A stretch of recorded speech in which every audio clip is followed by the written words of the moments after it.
मैं ईश्वर आप सभी का हार्दिक स्वागत करता हूं आपके अपने परिवार राजस्थान 24/7 पर। सभी विद्यार्थियों का बहुत बहुत सारा स्वागत है। आ जाए सभी विद्यार्थी, आप डाउनलोड करें।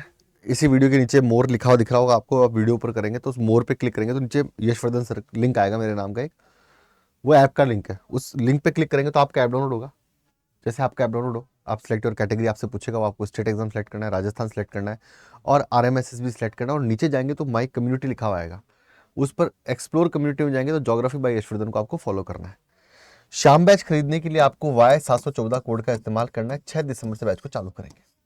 Premium study material, job alerts है, करंट अफेयर्स है, डेली क्विज है, सब्जेक्ट वाइज क्विज है, पावर कैप्सूल्स है, मैगजीन्स है, नोट्स है और वीडियोस है। ठीक है, यहाँ पर ये सब आपको मिलेगा फ्री ऑफ कॉस्ट। मतलब कुछ चीज़ें फ्री मिलेंगी, कुछ चीज़ें पैसे से मिलेंगी। कुरकुट आवासीय प्रणाली, housing system of the poultry. ठीक है ना, पोल्ट्री का किस प्रकार का सिस्टम होगा, किस प्रकार से अपने को जो है वो उसका प्रबंधन करना है। कुक्कुट आवास बनाते समय यह बात ध्यान में रखी जाती है कि मुर्गी पालन किस प्रणाली से किया जाना है। इसकी निम्नलिखित 4 मुख्य प्रणालियां होंगी। तो 4 प्रणालियों से जो है वो मुर्गी पालन किया जाएगा। ये 4 प्रणाली इस प्रकार: घर के पीछे मुर्गी पालन, बैकयार्ड सिस्टम, है ना। विस्तृत प्रणाली या मुर्गी को बिना नियंत्रण खुले चारण में रखना। ठीक है ना। अर्धसघन प्रणाली, सेमी इंसेंटिव इंटेंसिव। सघन प्रणाली, इंटेंसिव सिस्टम। तो या तो खुले में मुर्गी पालन करना, बैकयार्ड। विस्तृत प्रणाली और मुर्गी के बिना नियंत्रण खुले चारण में। ये बहुत महंगे मिलते हैं इनके प्रोडक्ट, है ना। इंसेंटिव सिस्टम जो होता है उसके प्रोडक्ट कम सस्ते भी आते हैं, लेकिन जो खुले में पालते हैं वो ऑर्गेनिक फूड अगर देते हैं तो ये महंगे बिकते हैं। इनके प्रोडक्ट, इनका मांस और इनका जो अंडा है वो महंगा बिकता है। ठीक है ना। घर के पीछे मुर्गी पालन, बैकयार्ड सिस्टम। ठीक है ना। विस्तृत प्रणाली या मुर्गी को बिना नियंत्रण खुले चारण में रखना। और अर्धसघन प्रणाली, भाई खुला भी है और बंद भी, दोनों ही है। और सघन प्रणाली, इंटेंसिव सिस्टम। इन विधियों का संक्षिप्त वर्णन निम्न प्रकार से है। घर के पीछे मुर्गी पालन, बैकयार्ड सिस्टम। हमारे देश में गरीब व्यक्ति आमतौर पर अपने परिवार के व्यक्तियों के अंडों की आवश्यकताओं की पूर्ति के लिए 5 से 7 मुर्गियां घर के पीछे पाल लेता है। घर में बची खाद्य सामग्री इन मुर्गियों को खिला दिया जाता है तथा इनके लिए आसपास उपलब्ध सामग्री प्रयोग करने में सस्ते घर बना दिए जाते हैं, छप्पड़ वगैरह, ईंट बाटा लगा करके।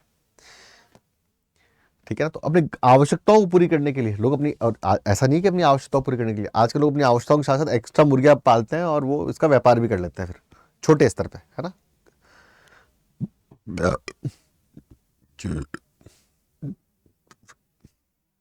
विस्तृत प्रणाली, इसे भू प्रधान रीति भी कहा जाता है। इस प्रणाली से मुर्गी पालन करने में खुला चारण क्षेत्र होता है, जहां पक्षी बिना नियंत्रण के घास के मैदान में घूमते रहते हैं। मुर्गी पालक सड़कों तथा खतरे वाले स्थानों पर तार की जाली लगा देते हैं और उन्हें सुरक्षित कर देता है। इस क्षेत्र में एक रैन बसेरा मुर्गी घर जमीन से थोड़ा ऊपर उठाकर बना दिया जाता है।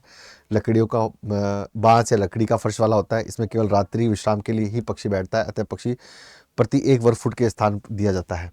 ठीक है ना। इस प्रणाली में 1 हेक्टेयर में 125 पक्षी, लेकिन अनुकूल मौसम में 250 तक पक्षी पाले जाता है। मुर्गी पालक को दाना पानी रैन बसेरे के पास ही रख देना चाहिए। अंडे देने हेतु अलग से घोंसला बना देना चाहिए, जिन्हें रात्रि को सुरक्षा के उद्देश्य से बंद करने की व्यवस्था होनी चाहिए। तो एक बड़ा विस्तृत, है ना, एक्सेंटिव सिस्टम एक बड़ा है। ठीक है ना। एक भूमि प्रधान क्षेत्र है। मान लो बहुत बड़ा खेत है आपका, ठीक है ना, आपने खेत के अंदर एक बाड़ लगा रखी है, बढ़िया। खेत के अंदर 5-7 बीघा का एक क्षेत्र आपने निकाल लिया, अच्छे से बाड़ वाड़ लगा दी, अच्छे से एक जगह बना दी जहाँ मुर्गे रात को आके बैठ जाए, अंडे वंडे दे दें। सुरक्षा के लिए बाड़ वाड़ लगा दी, ठीक है ना। अच्छा सा सीमेंट का और लकड़ी का एक अच्छा सा एक मुर्गी पालन एक हाउस बना दी, इसमें रात को मुर्गी आ जाएंगी। ठीक है ना। तो इस तरह के अंदर क्या कि बहुत अधिक मुर्गियाँ पाल रहे हैं। ठीक है ना। उन्हें जो है वो दाना भी दे रहे हैं, उपलब्ध भोजन भी दे रहे हैं, ठीक है ना, कच्ची सामग्री भी दे रहे हैं। और जो है इस तरह के जो चारण क्षेत्र है, यहाँ पर आपके पास ज़मीन होनी चाहिए। ठीक है ना। और इनकी बहुत डिमांड होती है बच्चों, है ना। इस तरह की जो मुर्गी प्रणालियों से जो विकसित होकर मुर्गे आते हैं, उनकी, क्योंकि उनको देसी मुर्गा ही माना जाता है, या कहा जाता है कि भाई ये बॉयलर नहीं है। ठीक है ना। और यहाँ पर इस तरीके से पाला जाता है। अर्धसघन प्रणाली, सेमी इंसेक्टिव सिस्टम। पोल्ट्री घेरा फार्म प्रणाली, पोल्ट्री रन सिस्टम। इस प्रणाली में एक मुर्गी घर के साथ मुर्गियों के विचरण के लिए थोड़ा खुला क्षेत्र भी होता है। दिन में पक्षी खुले क्षेत्र में घूमते थे, रात के समय मुर्गी घर में चले जाते हैं। ठीक है ना। दिन में तो खुले क्षेत्र में घूमेंगे और रात को कहाँ चले जाएंगे। अगर बातचीत की जाए तो रात के समय जो है ये सब के सब जो है ये अपने जहाँ पर ये रहेंगे, जो कि पोल्ट्री फार्म होगा, उसमें ये प्रवेश कर जाएंगे। दाने तथा पानी के साथ खुले स्थान पर मुर्गी घर में भी रखा जा सकता है। ठीक है ना। खुले क्षेत्र को तार या लोहे की चद्दरों या लकड़ियों की खपच्चियों से, सीधी सी बात है भाई, कोई मुर्गी घर अगर बना रहे हैं अपन तो उसके चारों तरफ बाड़ तो लगाएंगे। वो लोहे की हो सकती है, सीमेंट का हो सकता है ना, फेंसिंग करेंगे और यहाँ पर जो है वो अलग अलग, ये खुला क्षेत्र दे दिया, यहाँ पर गेट लगा करके छोटे छोटे क्षेत्रों को पाल लिया, ठीक है ना, तो वो तो व्यवस्था की जा सकती है। उठाऊ मकान प्रणाली, फोल्डिंग सिस्टम, इस पद्धति में मुर्गी घर तथा विचरण स्थान एक साथ ही होते हैं, तो परंतु इसमें से ये संपूर्ण भाग एक ढांचे के द्वारा ढक दिया जाता है। खुला एरिया है, आराम से मुर्गियां विचरण कर रही है, लेकिन इसमें एक सिस्टम कर दिया आपने, पूरे सिस्टम को ढक दिया टीन शेड से अच्छे से, ठीक है ना। ओके, खुला है, अच्छा क्षेत्र है, लेकिन टीन शेड से ढका हुआ है, ठीक है ना। खुला इन द सेंस कि एरिया बहुत बड़ा, आराम से मुर्गियां घूम सकती हैं अपने, ठीक है।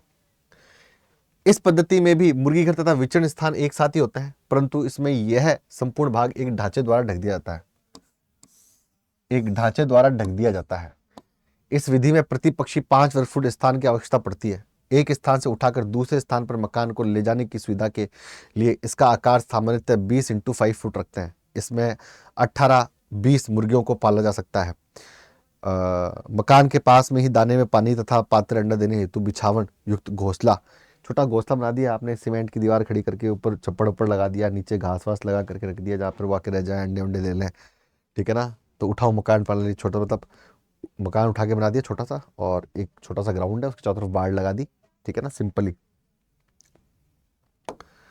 सघन प्रणाली, इंटेंसिव सिस्टम, मुर्गी सघन पद्धति निम्नलिखित है। गहरी बिछाली प्रणाली, बिछावत आहत प्रणाली, तार फर्श वाली घर प्रणाली और पिंजरा कम क्रम प्रणाली की बैटरी प्रणाली। Deep litre system, store yard system, wire folded system, battery system. इनमें से ये मुख्यतः गहरी बिछावन प्रणाली तथा पिंजरा क्रम या बैटरी प्रणाली ही मुख्यतः अपनाई जाती है।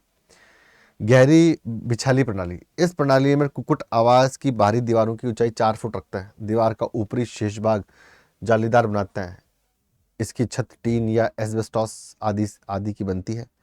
इस घर के अंदर पक्षियों के आराम के लिए सामुदायिक या कई मंजिलें वाला दड़बा तथा पर्याप्त संख्या में अंडे देने वाले घोंसले होते हैं। गहरी बिछी प्रणाली, खूब सारी कतारें बनी हुई है मुर्गियों को रखने के लिए बड़ी मात्रा के अंदर, इस तरीके से, ठीक है ना।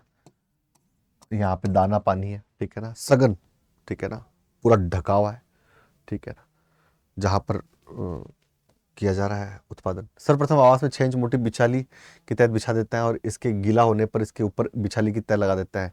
यह क्रम बिछाली की मोटाई 12 इंच होने तक चलता रहता है। बिछाली के लिए धान भूसी, गेहूं, जौ, जई, भूसा, लकड़ी, बुरादा, बारीक कटी हुई सूखी घास, गन्ने की खोई, बारीक कटी हुई कुट्टी आदि सूखे पदार्थों का प्रयोग किया जाता है, ठीक है ना। इस तरीके से ये साधारण गहरी बिछाली घर है ना। एक इसका एक फॉर्मेशन बनाया, ठीक है ना। यहाँ पर अंदर मुर्गियाँ रह जाएंगी, बाहर टोटल जो है वो टीन शेड से इसको ढक दिया। इस प्रणाली में मुर्गियाँ पालन कुक्कुट का आवास का आकार मुर्गियों की संख्या पर निर्भर करता है। जितनी अधिक मुर्गियाँ होंगी उतना बड़ा आवास हो जाएगा। मुर्गियाँ 500-700 तो आवास की साइज उस हिसाब से होगा, 100 है तो आवास का साइज उसी हिसाब से होगा। यहाँ पर इन सब चीज़ों का ध्यान रखा जाएगा, ठीक है। 100 मुर्गियों के लिए 20 फुट लंबा, 200 मुर्गियों के लिए 30 बाई 20 फुट, 60 फुट 25 फुट, 1000 मुर्गियों के लिए 100 फुट, है ना। इस तरीके से 100 के लिए ये हो गया, 200 के लिए ये हो गया, और आपके 500 मुर्गियों के लिए ये हो गया, और 1000 मुर्गियों के लिए ये हो गया, ठीक है। तो अलग अलग जो है वो इस स्थिति में वो किया जाएगा। बिछावा आहत प्रणाली, ये प्रणाली गहरी बिछावा या पोल्ट्री घेरा प्रणाली दोनों की मेल विकसित की गई है। इसमें भी रैन बसेरे के साथ लगा एक अहाता होता है। अहाता मतलब खुला स्थान, ठीक है ना। इसमें बिछाली बिछी होती है तथा सुरक्षा की दृष्टि से अहाते के ऊपर भाग पर जाली लगा दी जाती है। इसका फर्श पक्का व ढालंदर होता है, इससे वर्षा का पानी अहाते में ना ठहर सके, है ना। तो इस तरीके से जो है वो होता है, वर्षा का पानी अहाते में ना ठहर सके, इस तरीके से जो है वो इसको बिछावन अहाता प्रणाली जो कंप्लीट आप देख रहे हो कि इसमें संपूर्ण के अंदर ही जो है अहाता भी है और पूरा अहाता ढका हुआ है। जैसे पिछले वाले में देखा तो अपने अहाता ढका हुआ, पूरा अहाता ढका हुआ नहीं था, इतना है और इतना खुला है। यहाँ पर कंप्लीट जो है वो ढका हुआ है, पूरा पैक है, बंद है, ठीक है ना। इस विधि में मुर्गी घर रैन बसेरे 50 मुर्गी तक प्रति 3 वर्ग फुट तथा 50 से अधिक मुर्गियों पर 2 वर्ग फुट का प्रतिपक्षी होना चाहिए। तो 50 मुर्गियों से कम है तो 3 वर्ग फुट, और 50 से अधिक है तो 2 वर्ग फुट होना चाहिए। जबकि इससे जुड़े अहाते बाड़े का आकार, बाड़ा होता है घर के पीछे होता है बाड़ा, ठीक है ना। वैसे बाड़ा मतलब खुला स्थान, बंद स्थान, जैसा भी आप चाहो रखना, ठीक है। 50 मुर्गियों के लिए प्रति 8 वर्ग फुट, 100 पक्षियों के लिए 6 वर्ग फुट तथा 100 से अधिक पक्षी होने पर 4 वर्ग फुट प्रति पक्षी स्थान उपलब्ध होना चाहिए। 50 मुर्गियों के लिए प्रति 8 वर्ग फुट, 100 पक्षियों के लिए 6 वर्ग फुट तथा 100 से अधिक पक्षी होने पर 4 वर्ग फुट प्रति पक्षी स्थान उपलब्ध होना चाहिए। इसमें दाने व पानी की पात्र तथा अंडे देने के घोंसले अहाते के अंदर रखे होने चाहिए, ठीक है ना। इसमें दाने व पानी के पात्र तथा अंडे देने के घोंसले अहाते के अंदर रखे होने चाहिए, क्योंकि ऑटोमेटिक अपन ने देखा कि तो पूरा ढकावा है, और जो ये पूरा ढकावा है, ठीक है ना, तो सब कुछ अंदर ही होगा इसके। तार फर्श वाला घर प्रणाली, ठीक है ना। मुर्गी पालन की यह पद्धति गहरी, बिछाली तथा पिंजरा क्रम प्रणाली तथा मिला जुला रूप होती है। इसमें घर का फर्श कच्चा अथवा पक्का होता है। इस प्रणाली में फर्श से लगभग 3 फुट ऊपर तार की जाली का फर्श बनाया जाता है। जाली का आकार 12x6 या 15x6 हो सकता है। जाली टुकड़ों में ही पड़ी होनी चाहिए, इससे जाली को उठाकर उसके नीचे फर्श की सफाई सुगमता से की जा सके, है ना। तो लगभग 3 फुट तार की जाली का फर्श होगा ये, ठीक है ना। 12x6 या 15x6 हो सकता है। जाली जो है टुकड़ों की पड़ी होनी चाहिए, इसमें जाली को उठाकर उसके नीचे फर्श की सफाई सुगमता से की जानी चाहिए।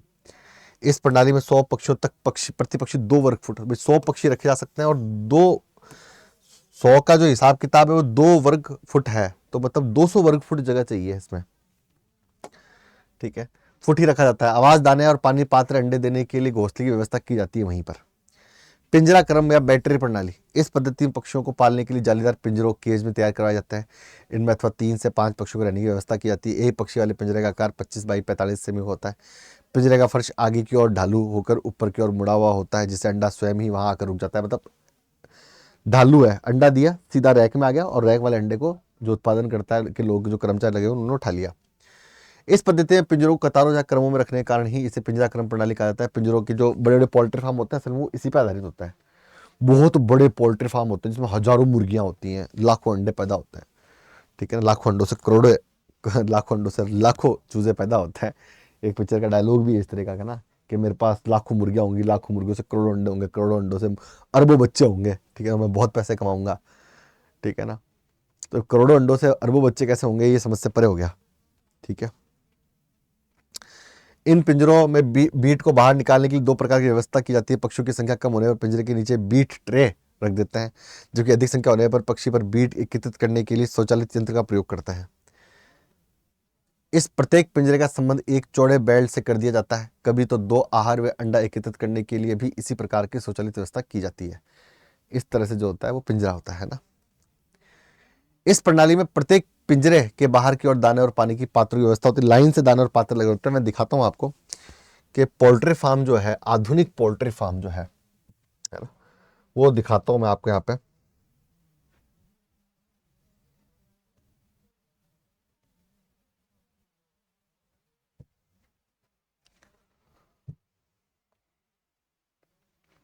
ये देखो, ये व्यवस्था है ना। इसमें अंडा ऑटोमेटिक बाहर आ गया, यहाँ खाने के लिए लगा हुआ है सिस्टम पूरा का पूरा पोल्ट्री फार्मिंग, ठीक है ना। ये देखो इस तरह की ये व्यवस्था है, ठीक है ना, जो भी अपन ने पढ़ी ना यहाँ पर। ये जो व्यवस्था जो है, जिसको अपन जो है पिंजरा व्यवस्था कह रहे हैं, पिंजरा क्रम प्रणाली की व्यवस्था, वो व्यवस्था कुछ इस प्रकार की होती है, ठीक है ना। ऐसी होती है वो व्यवस्था, समझ में ही नहीं आई, ठीक है ना। ऐसी होती है व्यवस्था। अंडे बाहर आ गए ऑटोमेटिक, और नीचे ट्रे लगी हुई है तो बीटने को अलग कर लेंगे। पिंजरों में पाला जा रहा है, देखो पिंजरों में बेचारे, देखो सरी कैसे जो है वो पल रहे हैं, ठीक है। इस प्रणाली में प्रत्येक पिंजरे के बाहर की ओर दाने व पानी के पात्रों की व्यवस्था की जाती है। कुरकुट आवास में काम आने वाले उपकरण, ठीक है ना। मुर्गी पालन व्यवसाय में कुक्कुट आवास में काम आने वाले उपकरण सस्ते, आसानी से उपलब्ध होने वाले, टिकाऊ तथा प्रयोग करने में सुगम होने चाहिए, ठीक है ना। मुर्गी पालन व्यवसाय में कुक्कुट आवास में काम आने वाले उपकरण सस्ते, आसानी से उपलब्ध होने वाले, टिकाऊ तथा प्रयोग करने में सुगम होने चाहिए। एक कुक्कुट आवास में निम्नलिखित प्रमुख पात्रों एवं उपकरणों की आवश्यकता पड़ती है, ठीक है। तो मुर्गी पालन व्यवसाय में कुक्कुट आवास में काम करने वाले उपकरण सस्ते, आसानी से उपलब्ध होने वाले, टिकाऊ तथा प्रयोग करने में सुगम होने चाहिए। ठीक है ना। मतलब बहुत ज़्यादा टूट फूट से बहुत घाटा ना हो, बहुत नुकसान नहीं हो, मतलब इस तरह के उपकरण होने चाहिए, खास करके लोहे के और स्टेनलेस स्टील के बने होते हैं, जो टूटने का नुकसान भी नहीं होता है, ठीक है ना। एक कुक्कुट आवास में निम्नलिखित प्रमुख पात्रों और उपकरणों की आवश्यकता पड़ती है। दाने के बर्तन, इन्हें खाद्य पदार्थों के बर्तन फीडर्स भी कहा जाता है। इन बर्तनों में आहार को बर्बाद होने तथा गंदा होने से बचाने के लिए गुण होने चाहिए, है ना। इस तरह से बनाओ कि गंदा गंदा ना हो, आहार फैले ना। दाने के बर्तनों का आकार इस प्रकार पक्षियों का कद एवं आयु के अनुसार होना चाहिए। प्रारंभ में चूजों को 3 से 4 दिन तक गत्ते के बने हुए ढक्कन नुमा एवं कम गहरे बर्तनों में दाना देना चाहिए। चूजे की गर्दन छोटी है तो कम गहरे बर्तन होने चाहिए, चूजा आराम से खाना खा सके। बड़ों के लिए फिर बड़े बर्तन होंगे। 100 पक्षियों के लिए दाने के पात्रों नांद के आकार का उनकी उम्र के अनुसार निम्न होना चाहिए। 1 से 4 सप्ताह तक लंबाई 3 फुट, चौड़ाई 4 इंच तथा ऊंचाई 2 इंच। 4 से 8 सप्ताह तक लंबाई 6 फुट, चौड़ाई 4 इंच तथा ऊंचाई 2 इंच। 8 से 12 सप्ताह तक लंबाई 8 फुट, चौड़ाई 6 इंच, ऊंचाई 4 इंच। 12 से 20 सप्ताह तक लंबाई 11 फुट, चौड़ाई 6 इंच तथा ऊंचाई 5 इंच होनी चाहिए। पक्षियों के आहार के लिए 8 इंच से 16 इंच तक के व्यवसाय वाले खोखले बेलनाकार बर्तन भी प्रयोग किए जा सकते हैं। इनकी ऊंचाई 2 फुट होती है, ठीक है। बर्तनों को छत से लटका देना चाहिए, ठीक है ना। उत्तम किस्म के दाने के पात्रों के 2 मुख्य भाग होते हैं। एक भाग नांद टर्फ तथा दूसरा भाग हापर कहलाता है। हापर में दाना भर देते हैं। जब मुर्गियां नांद में आहार खाती हैं तो हापर में से दाना अपने आप ही धीरे धीरे धीरे धीरे सिस्टम से आता रहता है नीचे। इस तरीके से भाई खाती रहेंगी तो ऊपर से नीचे आता रहेगा दाना, ठीक है ना। ये देखो इस तरह से है, 1 केजी 2 केजी 3 केजी 4 केजी का ऊपर लगे हुए दाना अपने आप खाते रहेंगे, तो जैसे ज़्यादा दाना खत्म होगा, छेद है तो दाना आता रहे। इससे नमक निकालते हैं ना अपन डब्बी में से, उस प्रकार से, है ना। इस प्रकार के डब्बों में खा रहे हैं। देखो छोटे चूजों के लिए छोटे डब्बे, बड़े बड़ों मुर्गों के लिए बड़े। पानी पीने के बर्तन भी इसी गहराई के साथ मौजूद होंगे, है ना। चूजों के लिए छोटे बर्तन होंगे और उनके लिए बड़े होंगे, जो पूर्ण विकसित मुर्गे हैं उनके लिए। मुर्गियों के लिए पानी का पात्र ऐसा होना चाहिए जिससे पक्षी आसानी से पानी पी सकें। पानी में पात्र के लिए मिट्टी का बर्तन या बोतल का प्रयोग किया जा सकता है। बोतल मतलब प्लास्टिक बोतल को काट करके, ऐसा नहीं छोटा मुंह कर दे तो पानी नहीं पी पाएगा। इसके लिए एक मिट्टी का बर्तन जिनकी गर्दन में छिद्र कर दिया जाता है तथा उसे पानी से भरकर एक दूसरे पानी से भरे गहरे कुंड में उल्टा करके रख देते हैं। इस प्रकार मटके से पानी धीरे धीरे कुंड में आता है रहता है। बोतल वाले पानी की पात्र में एक बोतल पानी भरकर किसी स्टैंड की सहायता से उसे पानी भरे बर्तन से उल्टा कर देता है।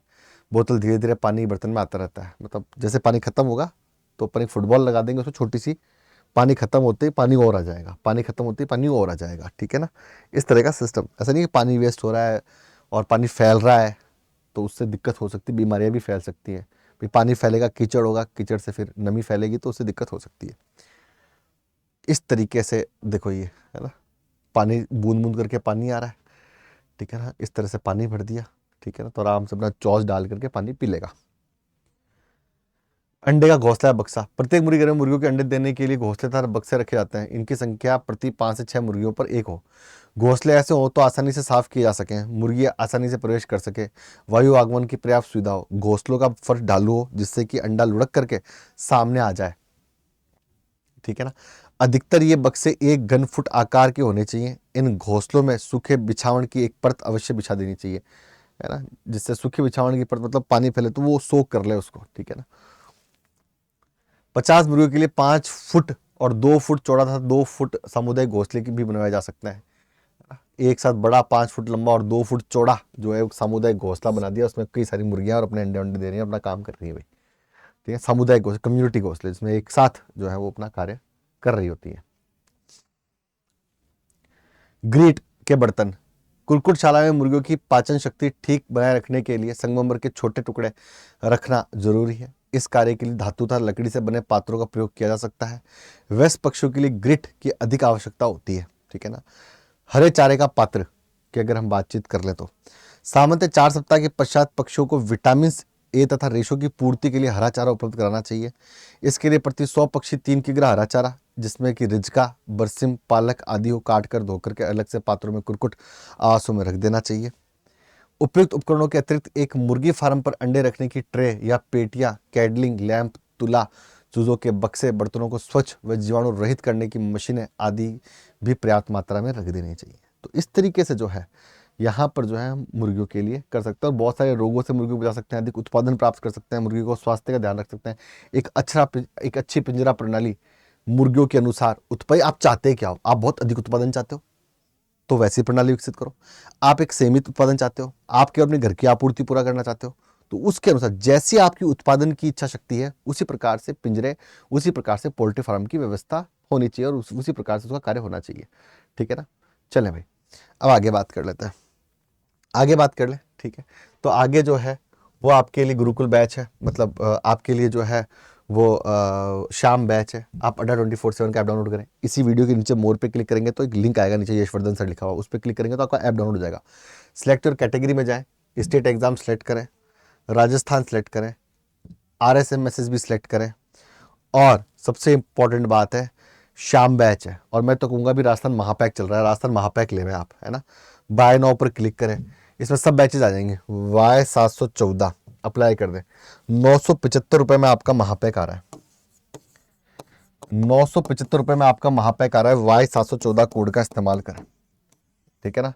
Y714 कोड का इस्तेमाल करें, 975 में आपका महापैक आ रहा है। इस महापैक में अगर हम बात करें तो RSMSSB के सभी एग्जाम्स की तैयारी कराएंगे। RPSC का जो ASI और PSI का एग्जाम लगेगा सब इंस्पेक्टर का, वो कराएंगे तैयारी।